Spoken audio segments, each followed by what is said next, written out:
महाभारत से मिलते हैं ये 25 सबक, आपने जान लिए तो जीत जाएंगे जिंदगी की जंग। महाभारत की शिक्षा हर काल में प्रासंगिक रही है। महाभारत को पढ़ने के बाद इससे हमें जो शिक्षा या सबक मिलता है उसे याद रखना भी ज़रूरी है। तो आओ हम जानते हैं ऐसी ही 25 तरह की शिक्षाएं जो हमें महाभारत, युगंधर और मृत्युंजय पढ़ने पर मिलती है। हालांकि यह भी सच है कि आप महाभारत पढ़ेंगे तो हो सकता है कि आपको कुछ अलग शिक्षा या सबक मिले। नंबर 1, जीवन हो योजनाओं से भरा। जीवन के किसी भी क्षेत्र में बेहतर रणनीति आपके जीवन को सफल बना सकती है, और यदि कोई योजना या रणनीति नहीं है तो समझो जीवन एक अराजक भविष्य में चला जाएगा जिसके सफल होने की कोई गारंटी नहीं। भगवान श्री कृष्ण के पास पांडवों को बचाने का कोई मास्टर प्लान नहीं होता तो पांडवों की कोई औकात नहीं थी कि वे कौरवों से किसी भी मामले में जीत जाते। नंबर 2, संगत और पंगत हो अच्छी। कहते हैं कि जैसी संगत वैसी पंगत, और जैसी पंगत वैसा जीवन। आप लाख अच्छे हैं लेकिन यदि आपकी संगत बुरी है तो आप बर्बाद हो जाएंगे, लेकिन यदि आप लाख बुरे हैं और आपकी संगत अच्छी लोगों से है और आप उनकी सुनते भी हैं तो निश्चित ही आप आबाद हो जाएंगे। कौरवों के पास शकुनी जैसे लोग थे जो पांडवों के साथ कृष्ण, शकुनी मामा जैसी आपने संगत पाल रखी है तो आपका दिमाग चलना बंद ही समझो। नंबर 3, अधूरा ज्ञान घातक। कहते हैं कि अधूरा ज्ञान सबसे खतरनाक होता है। इस बात का उदाहरण है अभिमन्यु। अभिमन्यु बहुत ही वीर और बहादुर योद्धा था, लेकिन उसकी मृत्यु जिस परिस्थिति में हुई उसके बारे में सभी जानते हैं। मुसीबत के समय यह अधूरा ज्ञान किसी भी काम का नहीं रहता है। आप अपने ज्ञान में पारंगत बने, किसी एक विषय में तो क्षमता हासिल होना ही चाहिए।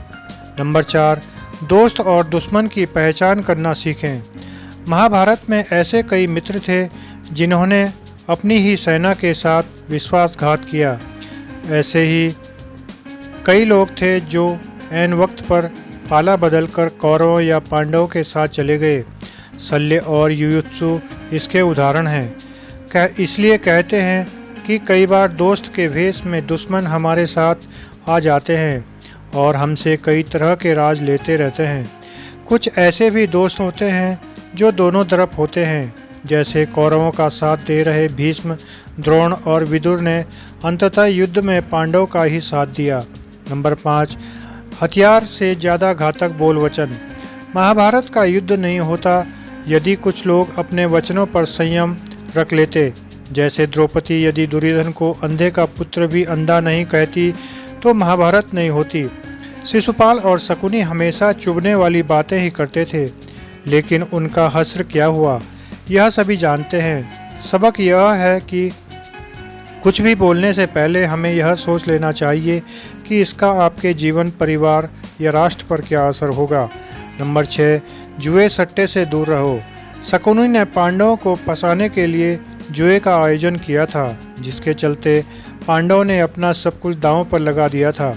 अंत में उन्होंने द्रौपदी को भी दांव पर लगा दिया था। यह बात सभी जानते हैं कि फिर क्या हुआ। अतः जुए, सट्टे, षड्यंत्र से हमेशा दूर रहो। ये अच्छे मनुष्य का जीवन अंधकार में बना देती है। नंबर 7, सदा सत्य के साथ रहो। कौरवों की सेना पांडवों की सेना से कहीं ज़्यादा शक्तिशाली थी। एक से एक योद्धा और ज्ञानीजन कौरवों का साथ दे रहे थे। पांडवों की सेना में ऐसे वीर योद्धा नहीं थे। कहते हैं कि विजय उसकी नहीं होती जहाँ लोग ज़्यादा हैं, ज़्यादा धनवान हैं या बड़े पदाधिकारी हैं। विजय हमेशा उसकी होती है जहाँ ईश्वर है, और ईश्वर हमेशा वही है जहाँ सत्य है। इसलिए सत्य का साथ कभी न छोड़ें। अंततः सत्य की ही जीत होती है। सत्य के लिए जो करना पड़े करो। नंबर 8, लड़ाई से डरने वाले मिट जाते हैं।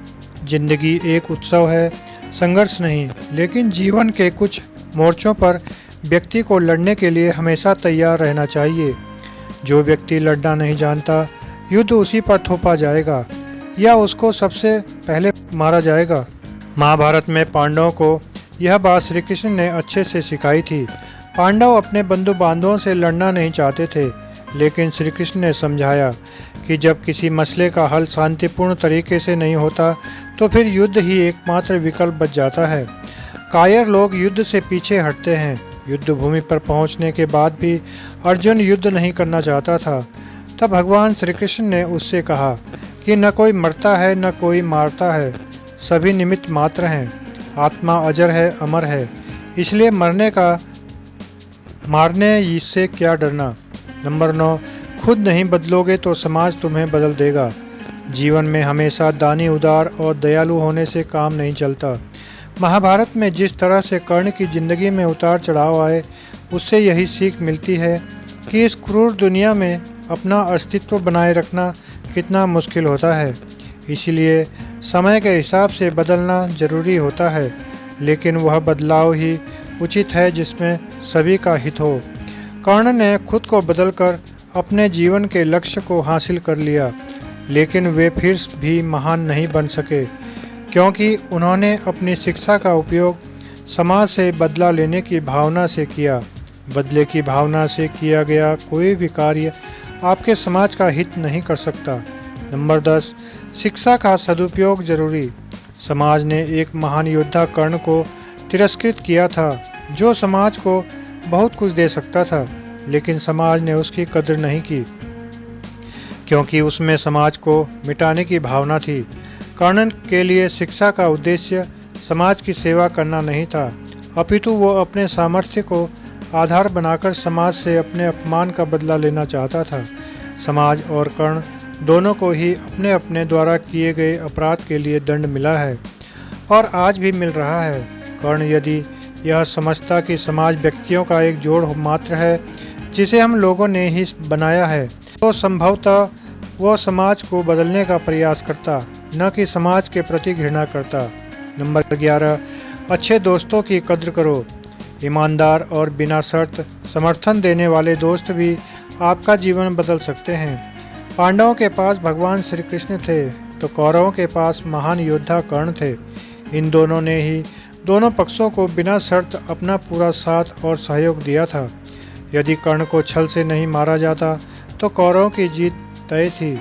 पांडवों ने हमेशा श्री कृष्ण की बातों को ध्यान से सुना और उस पर अमल भी किया, लेकिन दुर्योधन ने कर्ण को सिर्फ एक योद्धा समझकर उसका पांडवों की सेना के खिलाफ इस्तेमाल किया।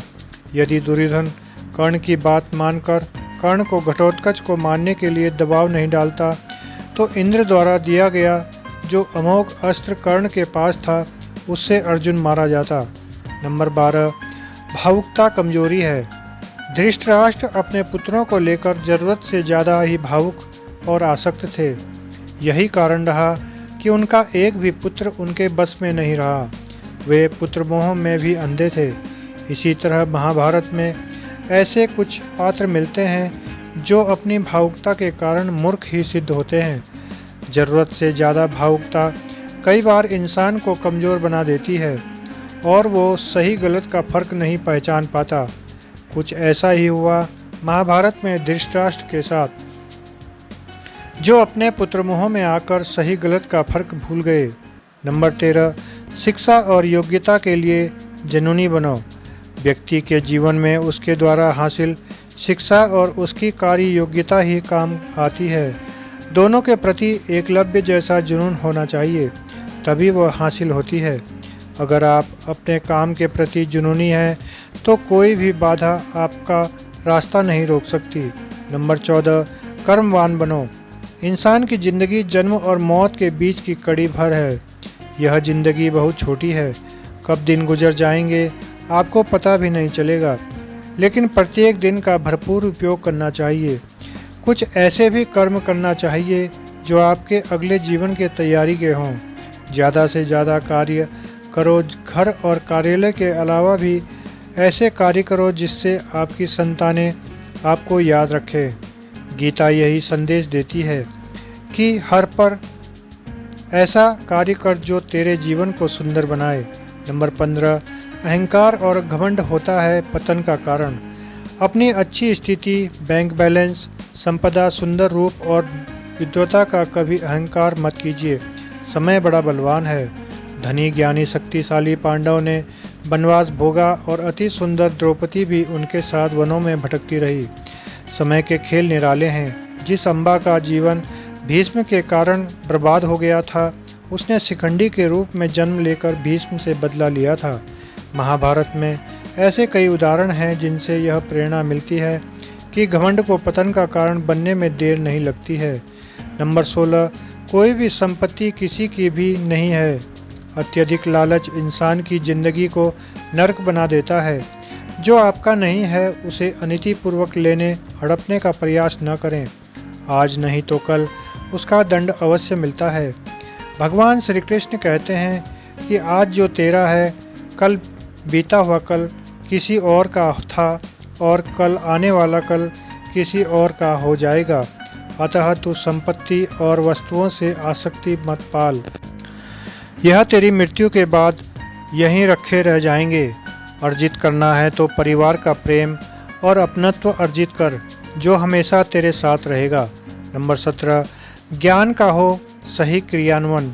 शिष्य या पुत्र को ज्ञान देना माता पिता व गुरु का कर्तव्य है, लेकिन सिर्फ ज्ञान से कुछ भी हासिल नहीं होता। बिना विवेक और सद्बुद्धि के ज्ञान अकर्म या विनाश का कारण ही बनता है। इसलिए ज्ञान के साथ विवेक और अच्छे संस्कार देने भी जरूरी हैं। हमने ऐसे कई व्यक्ति देखे हैं जो हैं तो बड़े ज्ञानी, लेकिन व्यक्तित्व से दब्बू या खब्बू हैं, या किसी जंगल में घुनी रमाकर बैठे हैं। उनके ज्ञान से न तो परिवार का हित हो रहा है और न समाज का। ऐसे लोगों को कहते हैं अपने मियाँ मिट्ठू। खुद लिखें और खुद ही बाँचें। नंबर 18, दंड का डर जरूरी। न्याय व्यवस्था वही कायम रख सकता है जो दंड का सही रूप में लागू करने की क्षमता रखता हो। यह चिंतन घातक है कि अपराध से घृणा करो, अपराधी से नहीं।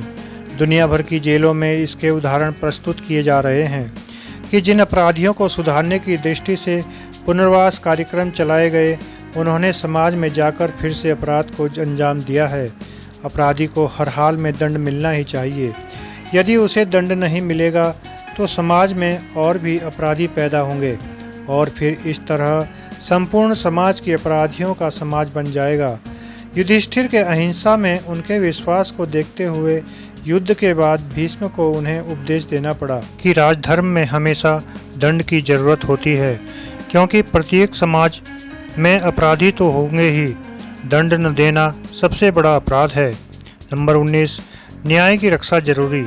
न्याय हमेशा उन लोगों के साथ होता है जो न्याय पाने के लिए प्राणपण से उत्सुक हैं। जिन्होंने अपने लिए न्याय मांगा है, उनके साथ ईश्वर ने न्याय किया भी है। मांगोगे नहीं तो मिलेगा भी नहीं, यह प्रकृति का नियम है। क्रुद्ध द्रोणाचार्य ने कर्ण और एकलव्य के साथ जरूर अन्याय किया था, लेकिन आज दुनिया अर्जुन को सर्वश्रेष्ठ धनुर्धर नहीं मानती, क्योंकि कर्ण और एकलव्य ने हमेशा न्याय की मांग की और अंत में आज दुनिया उन्हें श्रेष्ठ धनुर्धर मानती है। महाभारत हमें सिखाती है कि न्याय की रक्षा करना कितना जरूरी है, लेकिन यह भी एक कटु सत्य है कि न्याय सिर्फ शक्तिशाली लोगों के साथ ही है। नंबर 20, छिपे हुए को जानने का ज्ञान जरूरी। यह जगत या व्यक्ति जैसा है वैसा कभी दिखाई नहीं देता, अर्थात लोग जैसे दिखते हैं वैसे होते नहीं, चाहे वह कोई भी हो। महाभारत का हरण पात्र ऐसा ही है, रहस्यमयी। छिपे हुए को जानना ही व्यक्ति का लक्ष्य होना चाहिए, क्योंकि ज्ञान ही व्यक्ति को बचाता है। भगवान श्री कृष्ण के ऐसे कई योद्धा थे जो छिपे हुए सत्य को जानते थे।